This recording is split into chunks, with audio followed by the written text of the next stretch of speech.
Please welcome Adrian, Prantl, and Duncan Exon from Apple with the talk Debug Information from Metadata to Modules.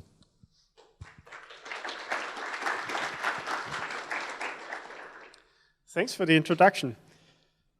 Debug information. Lots of exciting things happened in the last year. We made debug info both more efficient and more easy to use. And this talk will be about what we've done, how we got there, and what it means for you.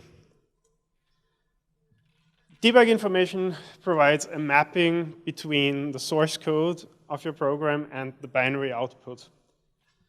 On disk, debug info is stored in the dwarf format, which is a highly compressed binary format. And this is typically consumed by a debugger or by other tools, such as performance tools like dtrace, for example. In LLVM, we represent debug info as LLVM metadata, which you can imagine as pre-finalized dwarf. And if you want to know what that looks like, LLVM metadata is the second 90% of your textual LLVM IR. So there are lots of different kinds of debug information, and I've broken this down for a compilation of Clang itself, just to show you what the different types of debug info we have that we emit.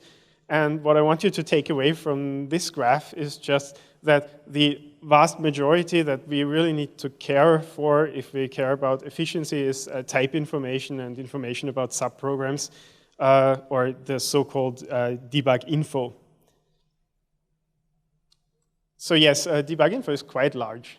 In case, it's actually so large that it can become the limiting factor for the scalability of the compiler. A year ago, we actually had problems doing certain types of LTO builds with debug info enabled. We looked at this problem and attacked it from two sides. In LLVM, we designed new efficient metadata representation to deal with these large amounts of data.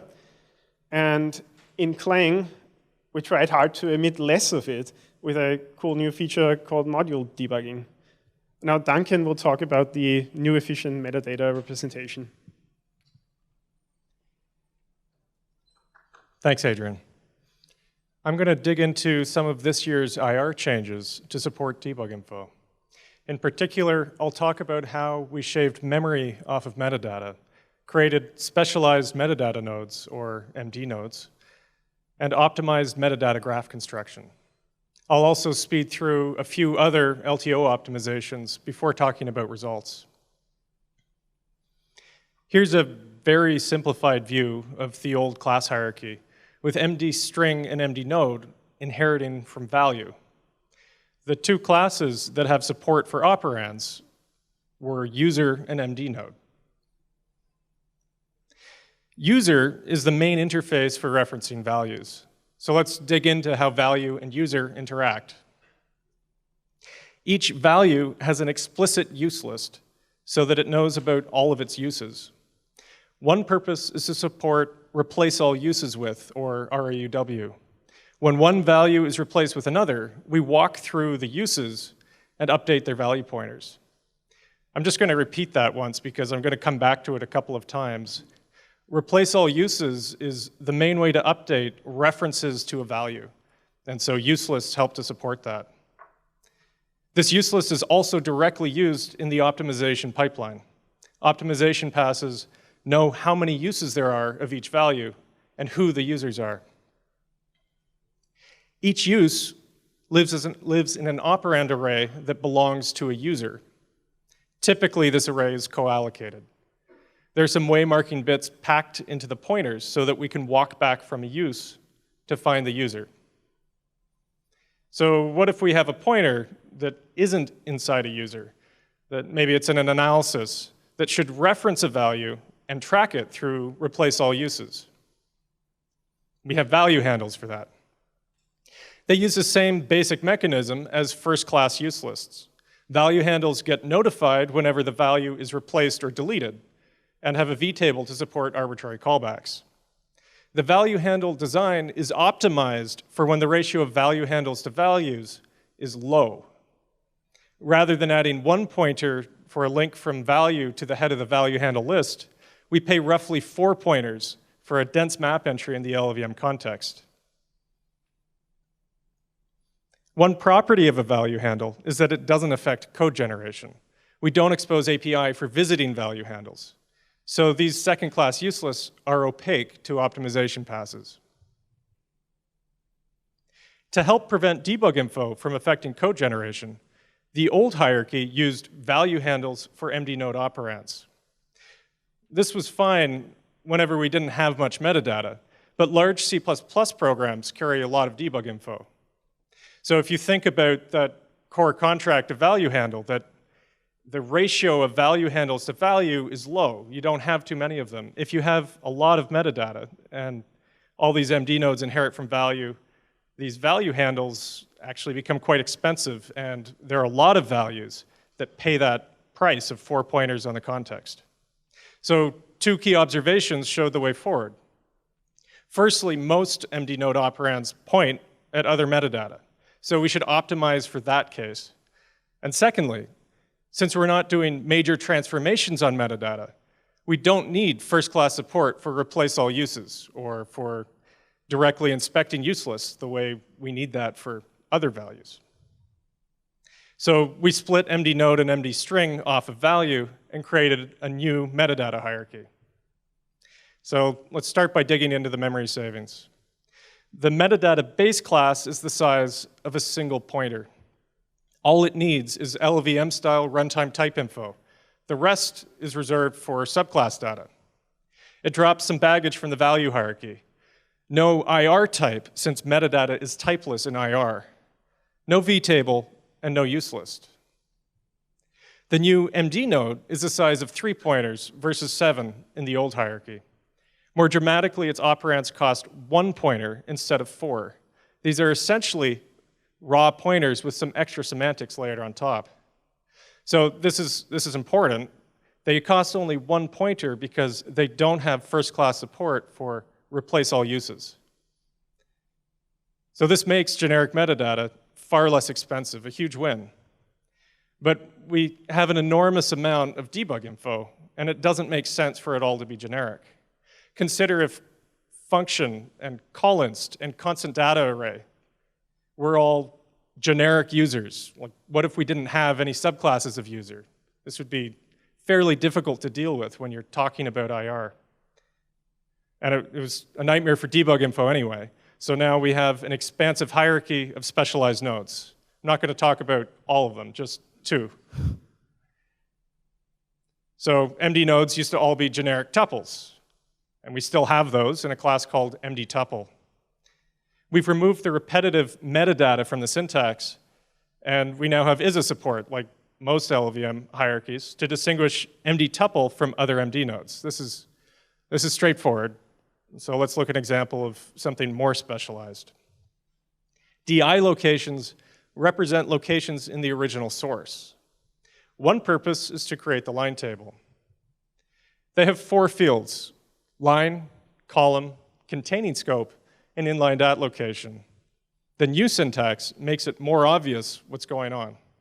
It's explicit about the kind of metadata and the fields inside. In the old hierarchy, we had lightweight wrapper classes around MDNode that had a poor man's ISA. A function like isLocation would do a structural check to see if a node looked like a match. This was fragile and relatively expensive, so ISA support is a big improvement. And with specialized nodes, we have the freedom to optimize the memory footprint. DILocation stores the line and column as raw integers rather than using explicit operands. As a bonus, we can pack these into the subclass data left over from MDNode. So, although the new hierarchy focuses on debug info, there's a lot more we should do for other metadata graphs. Firstly, we should have more primitives. We should use first-class metadata integers and floats rather than deferring to the value hierarchy.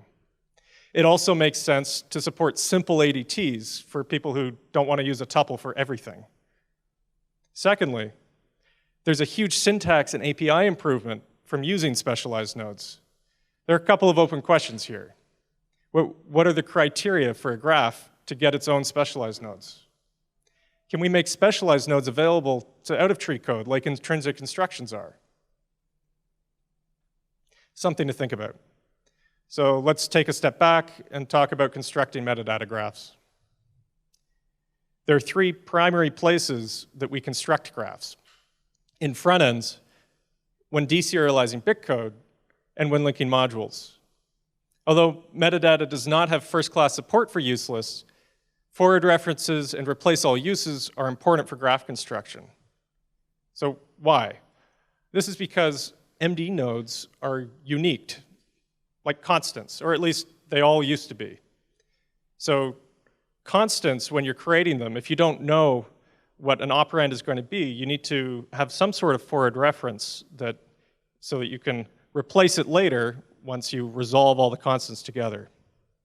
So metadata has temporary nodes, and unique nodes have temporary useless to support this. The support is second class, though. It uses a huge amount of side storage. So maybe we can optimize it, but even better would be to avoid it entirely. So I'm going to walk through when we do need it. We can think later about how to get rid of it. So this is a pretty simple graph in textual IR. So there are a couple of ways to build this, and I'm going to start with root to leaf. So since these MDNodes are all unique, every time we request a unique node with the same operands, we need to give the same answer. We don't have a node 1 yet, so when we're building node 0, we need a forward reference for node 1. Now we can create node 0, but we need replace all uses support for it too. When node 1 gets replaced, node 0 will need to reunique itself, possibly finding an identical unique node. If it finds an identical unique node in the context, it'll have to replace itself with that other one. So it needs this replace all uses support until all of its transitive operands are resolved. I'm calling it unresolved on the slide because it has this temporary useless support. We build node 1 the same way, starting with a forward reference for node 2, then building node 1 itself and replacing node 1's forward reference. Note that node 0 is still unresolved. Finally, we create node 2. Since it has no unresolved operands, it doesn't have any operands, it doesn't need replace all uses support. So when we replace its forward reference, we finally drop replace all uses support in the rest of the graph. Every temporary node, when we were constructing this graph, cost a malloc and a free, and every replace all uses required reuniquing at least one, well in this case, one node in the LLVM context. In other cases, it could be replacing many more nodes. So this is a very expensive way to build a graph. So if we build it again leaf first, it looks a little different. We start with node 2, then node 1, and then node 0. This is obviously better, and we should do it every time. And if there are no cycles, we now write out bitcode in an order that gives us optimization to the bitcode reader. So great, it's a lot faster. But when there's a cycle of unique nodes, there is no schedule that avoids RUW, or replace all uses. So it's kind of funny, though, to talk about a constant that's in a cycle. In fact, we often don't want unique nodes at all. We intentionally defeat uniquing when operands don't fully describe what's different about two nodes. The typical historical practice is to add a self-reference, a form of simple cycle. Since our uniquing algorithm doesn't solve graph isomorphism, this makes nodes look distinct. There are other cases where some graphs actually do want reference cycles. They want to point at each other. And so this isn't just about cycles that we add to defeat uniquing. Cycles are a very expensive way to defeat uniquing, though. And so now we have first-class support for distinct nodes. In textual IR, we use the distinct keyword. Since they're not in a uniquing table, changing their operands is free, and they never require use lists. They're a lot cheaper than their unique counterparts. So when I say distinct, I really mean these aren't constants. We don't unique them anywhere. They're just sort of normal objects. So let's look at that cycle again, this time breaking the cycle with a distinct node, node 0. We can create node 0 first, reserving space for its operand, but leaving it dangling. So the key here is that because it's not in a uniquing table, we don't need to know what it's going to point to. It can just point at nothing or null pointer. So then we can build node 2 and node 1, and finally patch the operand for node 0. This kind of careful scheduling avoids unnecessary malloc traffic and replace all uses. We're not doing this everywhere yet, though. And we still have unbroken cycles of unique nodes in debug-info, so there's a lot more to do here. Before we look at results, I'd like to highlight some other LTO optimizations from the year. We got a huge bitcode reader speedup when only parsing symbols by lazy loading metadata in bulk. If you have a tool that uses the LTO API, you might want to check out the new API that we added for that. Large programs got dramatic memory savings by plugging a leak in module linking to do with a pending linkage. This was actually a quadratic memory usage. If you were using things like global constructors and building those arrays up. So if you have a very large program, you should definitely try it again. We've made symbols a lot cheaper in the MC layer and reduced the number of them required for emitting debug info. And value has dropped a couple of pointers. So where has that gotten us?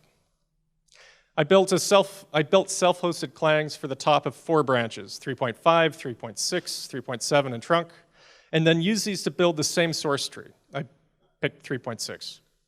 Then I gathered runtime and peak memory for linking 3 different programs with LTO and debug info. So let's start with a small program. It was about a 1.4 times speed up for link from 3.5 to trunk and about 3 times less memory usage. So this is pretty good. And medium program, same thing, roughly. The large program I picked, Clang, is a lot more dramatic. The runtime I wouldn't trust because it was probably swapping a bit, but the memory dropped from 75 gigs down to 17. This is pretty big. And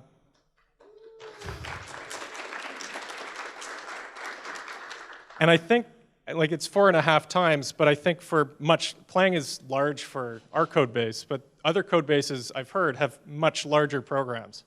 And I suspect it's more than 4.5 times in those. So try it again. I did tell Raphael about a year ago I'd have the Clang link under 16 gigs by now, so I didn't quite make it. But it's in reach for next year. So what's left? First, we should use distinct nodes more and take better advantage of them. Also, since the debug info scope tree is inherently hierarchical, we actually have a huge opportunity to improve assembly syntax. Next, we should have fine-grained, on-demand lazy loading of debug info metadata. Making debug info graphs sliceable is a big part of that. Currently, compile units transitively reference just about everything, even if we've only linked in a single function from a bitcode file. Next, there's still room for memory savings in the MC layer. And finally, we should sidestep LTO entirely for the debug info that doesn't reference the text section. The new module debugging feature is one way to do that. Back to Adrian to explain. Thanks, Duncan. Leading into the Clang part of the talk, we need to take a step back and look at the big picture for a minute. And that is the life cycle of debug information. And I promise you won't need to be able to read any dwarf to follow those slides. When the compiler is done threading all the debug info very efficiently through all of its pipeline stages, it emits the debug info into extra sections of the .o files. What happens next? There are several options of what to do. And it's a simplified view of it, but it gets my point across. The first option is to leave the debug info where it is, leave it in the .o files. This is very fast for linking, but you have to pay the price for the fast linking when you're doing debugging, because the debugger, when it wants to look up a definition of a type, has no idea in which of the many .o files the definition for the type is, so it has to potentially open all of them and search for it, We have accelerator tables to make this lookup very fast, but it is a cost. A second option is to link the debug info together with the executable. That's a workflow that's often done on Linux. Has the obvious drawback that you have very long link times if you do it this way. But in order to work around this problem, there also exists a solution for it, which is called split dwarf. And in split dwarf, the idea is to separate out the relocatable part of the debug info from the non-relocatable part, so you can keep the bulk of the debug info in an external dwarf object, a dvo, and only link the relocatable skeleton of the debug info together with the executable, which is much, much smaller. Finally, a third option is to archive the debug info completely separately from the executable. We do this on Darwin, for example, with the dsymutil tool, which walks over all object files, collects the debug info, and emits it into a DSYM bundle, which is a directory with an object file that contains all the debug info for your program. And then you can, for instance, ship your binary and archive the debug info separately, and that's a convenient workflow. On Linux, there is a tool that's similar in spirit, the dwarf packager, that can also provide a similar workflow. So let's say we build such a DSYM bundle for Clang, and we look at it in LS and are shocked. The size of the DSYM bundle is 1.2 gigabytes for Clang. That's not very good. Why is it so large? The problem here is the type information, as I indicated on the very first slide. And really, it's not type information, it's redundant type information, actually. I really don't like that. You have to imagine that just including an innocent header file like stringref.h recursively pulls in about 50 kilobytes of types into the dwarf. And there are about 1,500 .o files in Clang, so that adds up. What can we do against it? This year, we implemented dsymutil on top of LLVM. You may have noticed a new tool in the tools directory. And as the new LLVM dsymutil walks over the .o file to collect the debug info, it performs an optimization called ODR type uniquing. This takes advantage of the one definition rule in C++ to emit every C++ type exactly once. What does that get us? Well, if we apply this optimization and it's on by default, we can shrink the size of the DSYM bundle for Clang from 1.2 gigabytes down to 400 megabytes. So that's all right. Interestingly, if you're doing an LTO build, you won't benefit from this optimization at all because LLVM already implements the very same optimization during link time. Okay, so we've done something for the size of the DSYM bundle, but we still have all those redundant types in the .o files. Can we do something against that? One option that we have is called limited-debug-info. With flimit-debug-info, the idea is to emit certain types only once and then forward declarations everywhere else. And this optimization works with C++ classes that have vtables. It emits the debug info for a C++ class with a vtable only in the .o file that has the vtable. Similar thing applies to explicit template instantiations. The drawback of that optimization is that it only works well if you really build every .o file in your project with debug info. If you have, let's say, a third-party library that's binary only and no debug info, then this is not so useful because your vtable might be in that binary. And then again, the debugger has this problem that it actually doesn't know in which of the .o files the definition that it's looking for is. For these reasons, Darwin and FreeBSD do not enable this optimization by default. But if we just look at the numbers, so in the first column here, I show just the size of the lib directory in a CMake build tree for Clang.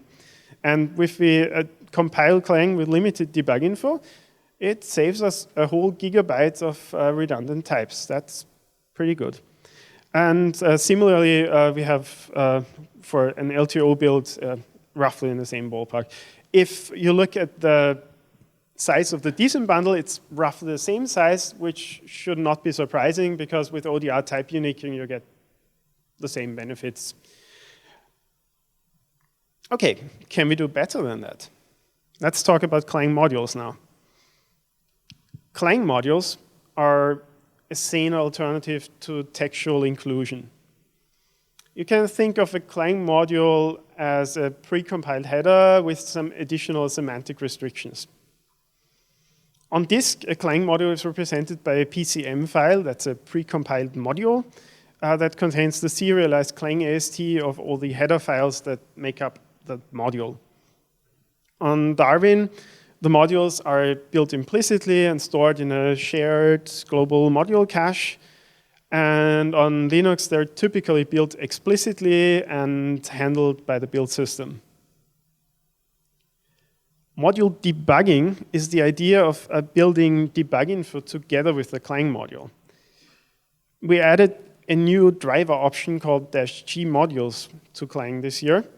And with that option, Clang wraps the PCM files in an object file container that contains a Clang AST section with the serialized AST, as we always had it, plus it emits full debug information for every type defined in the module. And because dwarf is actually a highly compressed format, this adds only about 15% of the total size of the PCM file. And a neat side effect is because Clang modules are conceptually so similar to precompiled headers, all that I'm saying about module debugging also applies to precompiled headers in Clang. So how does that work in detail? If you remember, with limited debug-info, the trick was to emit the definition of a type exactly once and forward declarations everywhere else. But we did not tell the consumer where that forward declaration points to. So in module debugging, we do basically what we do with limited debug-info, but we use the mechanisms provided to us by SplitDwarf to point a consumer to the location of the module that contains the definition of the type. And in addition to that, because modules are inherently ephemeral, we also include metadata for rebuilding that module from header files in case we need to do that. We also taught dsymutil about Clang modules. And when dsymutil clones the debug info from the .o files, it also clones the full debug info from any module in the project that you're building. And while it does that, it uses its ODR type uniquing mechanisms to resolve all the forward declarations that we put in there. And this is possible because of the extra semantic restrictions that Clang modules give us, which is that a Clang module, a top-level Clang module, is guaranteed to be unique. And that allows us to do this trick not just for C++, but also for languages like C and Objective-C. And because dsymutil resolves all the forward references, a consumer of the resulting DSYM bundle doesn't even need to know about modules. Let's look at some numbers next. We're going to compare this to the regular build with non-modules and standalone debug info. So doing this on the machine that I use for benchmarking, a build of Clang takes 7.5 minutes, and we produce build artifacts that are about 4 GB in size. For LTO, it takes a little bit longer, but the build artifacts are roughly in the same ballpark, but you can't really compare the build artifacts of the LTO build with the one from the regular build because one of them is bitcode and the other one is binary. So don't even attempt to compare those numbers. Okay, so if we add limited debug info into the picture, we can save the gigabyte of redundant types, and we also get moderate improvements in compile time. Now, if we do a build with -f modules, then the compile time goes down noticeably, about a minute. Don't look at the size of the build artifacts. We're currently emitting a bit too many debug info types if we're building with Clang modules. So don't take that number too serious, just compare it to the standalone debug version. And if we build with module debugging enabled, we get the build time down by a couple of minutes, and the size of the build artifacts go down to just 1 gigabyte. Woo, 1 gigabyte. Some of you might wonder, maybe you're stripping out too much debug info there. That sounds scary, but if we look at the resulting size of the DSYM bundle that contains the collected debug info for everything, we notice that the DSYM bundle is actually even a little bit larger than in the standalone debug info case. And the reason for this is because in the Clang modules, we're emitting full debug info for all types in not just the ones that you actually used. Previously, I said a consumer of that debug info in the DSYM bundle doesn't need to know about modules. What if they do? Let's take LLDB as an example. LLDB is built on top of Clang, and LLDB is implemented so that when it's evaluating an expression, it first loads all the type info it needs for the expression from dwarf. Then it uses that dwarf type information to build a Clang AST, and it JIT compiles that Clang AST and executes it.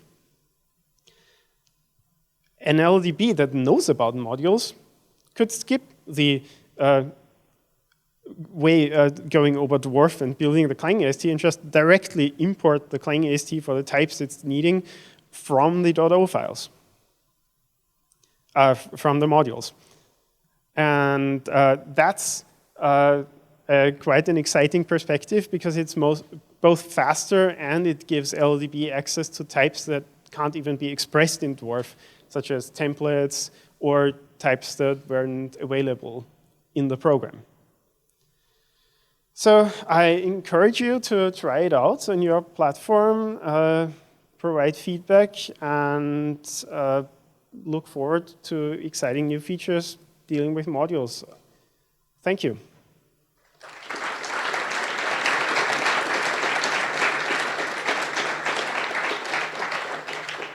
Thank you to the presenters, and please feel free to raise your hands for questions. I see that Eric is waiting for his turn. By the way, thanks guys for really doing all that work. It was really amazing to watch you guys do all of that. One question on your build directory size. Did you check only the size of the debug info sections, or is that including text? No, that's actually including text. So the actual reductions are much bigger than... Yes. Just wanted to... But I thought as a developer, you actually care of the total size. Yeah, fair enough. It was one of those things of like, I thought so, but I was like, the actual reduction in debug info size is like 50% kind of levels. Yes, it's literally the size of du lib. Okay, anyone else?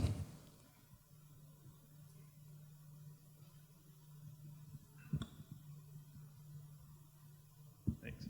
So as I understand, this is the same as C++ module, is that right?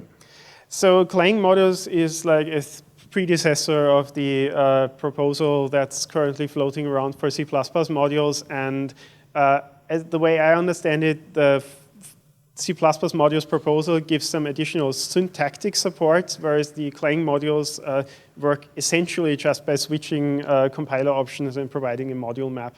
Okay. Yeah, so there's an interesting consequence, and anybody with a C header needs to be aware of this. Essentially, you're running down both branches of an if, and there's trickery in headers where the same function has a different signature depending which branch you go through, and the Clang can get unhappy about this. And we bumped into this with a couple of C headers already, and there's probably more out there that are going to need some tweaking to make them compatible. Yeah, writing module maps for system headers can be quite challenging, and sometimes you actually need to go and fix headers or just opt them out of the module build. Any other questions?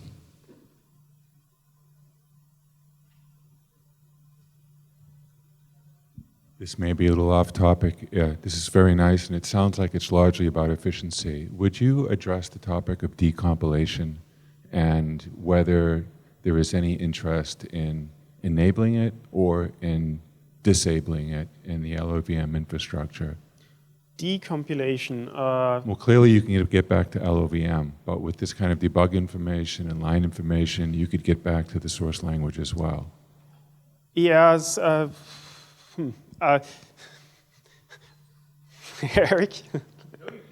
We'll just leave it at that. No.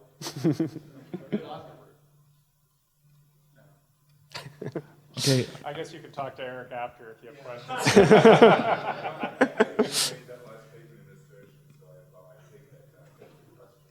Yeah. We can talk about it after because it seemed really relevant to the work they've done. But the debug info that they've emitted hasn't changed since, versus any other debug info you would emit for a program. It's just smaller and more efficient. Okay, I have a question. Does it involve any extensions to Dwarf, or it just works as is? We are using only existing features, but we're using them in ways that haven't been used before. So Dwarf, we're using the split Dwarf mechanisms to locate the modules on disk, and we're using support that was originally added, I think, to support ADA modules to express the Clang modules, but that's totally legal Dwarf, and Let me see if I've got it right. Dwarf is very permissive. yes. We did add a couple of Clang-specific attributes to encode certain metadata, such as the include path for rebuilding the module, the sysroot, and the list of -d defined macros that you passed on the command line while building the modules, which is are the three types of information that are necessary to rebuild a module in addition to its name. So the problem with the like adding debugging for stashing debug info into like a different place, whether it's a module or something else, is that you need to update all the tooling so that they are aware of the new way to fetch this. So like tools like GDB, editor to line, or whatever, or LLVM symbolizer for that matter, do you anticipate that a lot of work needs, I mean, what is the amount of work that the maintainers need to do there? Well, how easy it will be for them? On Darwin, we addressed this problem by just making dsymutil undo most of the module-related stuff, so it just emits a flat debug object that can then be consumed by dtrace, for instance, which we didn't update, or by instruments. On other platforms, there is now LLVM dsymutil. You could port that to other platforms, or you can just extend the existing fission support to also deal with Clang modules. I don't think that would be too much work. One thing I would add to that is that a lot of the tools out there don't actually look at type information. You mentioned adder to line. Mm-hmm. Typically, that's only looking at the line tables, and then there's nothing to be done for that. So that helps quite a lot.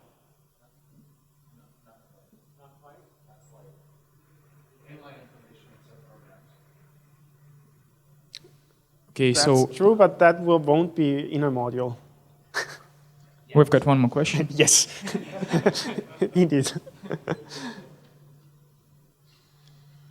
So maybe you said this already and I just missed it. You're using the regular split dwarf tactics so that you can find the module file from the ELF, right? Yeah, we put the executable. DWO ID and the DWO name in there and have a skeleton CU for the representing the module, and then in the module there's the matching DWO ID, and just as in split dwarf. So you'd be treating it like a package file then? Yes. Yes, okay. Okay, so let's thank the speakers once again.